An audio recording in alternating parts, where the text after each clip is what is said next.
the game itself, like I really enjoyed the preview. Like it was a mini season. It was I think it was 10 races, and in that you went through the rigmarole of the weekends and like the kind of the weeks running up to it.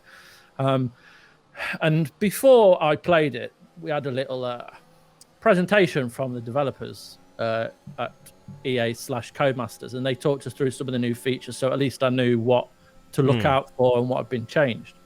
But like the main, like for me, there's a big difference between like milestone games that throw you in at the deep end and you're just expected to know what you're doing with this simulation heavy racer, and you find like it's very punishing for like if you go off the tracks for a few seconds, then you're automatically your lap will be cancelled, and it's a nightmare for new players. So F1 is like it's so user friendly for new players with the casual mode, but then it's also got a new expert mode for like the ones that know exactly what they're doing and follow F1 regularly. But like in terms of that, like the actual racing, it's fantastic. Like I found a nice rhythm to it.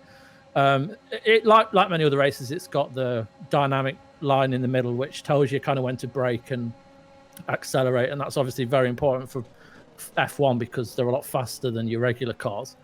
But just everything about like the presentation's gorgeous. Like it looks amazing. The races, the actual like the weekends, like it's not just do a practice run, do a practice run, do a practice run, do you qualify and race over next week.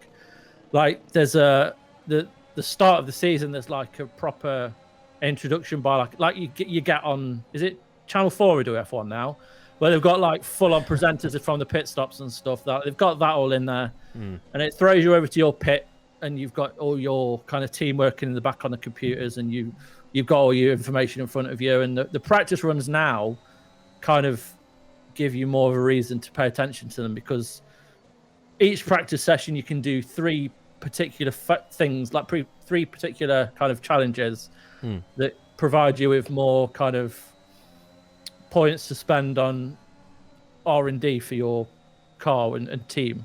And one of them kind of follows how you manage your speed and the fuel consumption.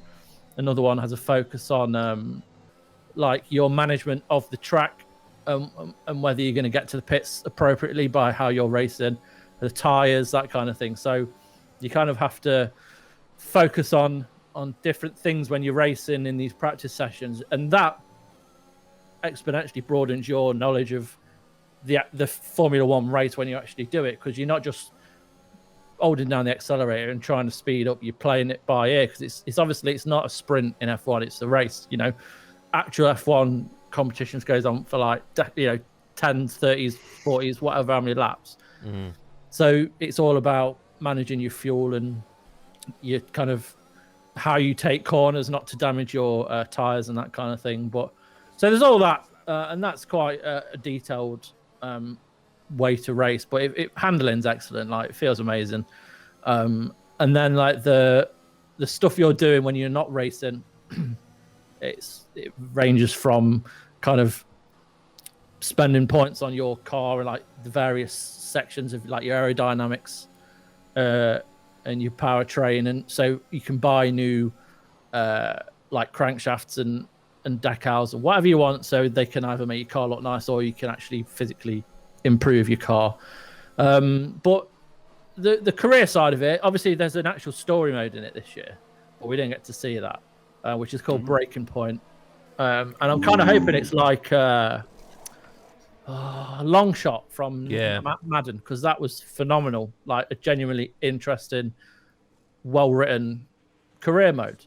So I'll be like, I'm hoping it's kind of similar to that. But yeah, it's good.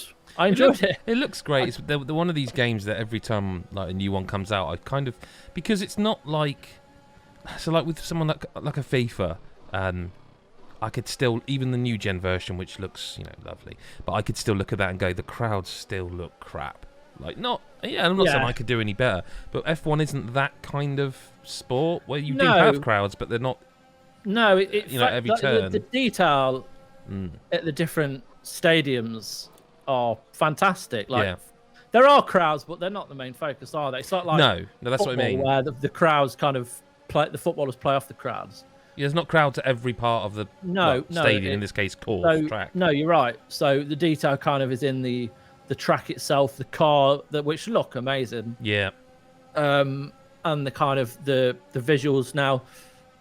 I'm sure, like I played it on PC, the preview, but like to play it, to see it on a PS5 will be interesting. But That's I could see myself sticking with this. I genuinely enjoyed it.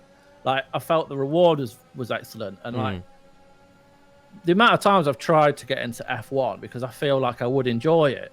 Yeah. But with my lack of knowledge of cars and driving in general, but like I could see myself playing this. Like if the career mode when it's like when. Because you've got like a live mode as well, so when the season is underway, you can join at that point.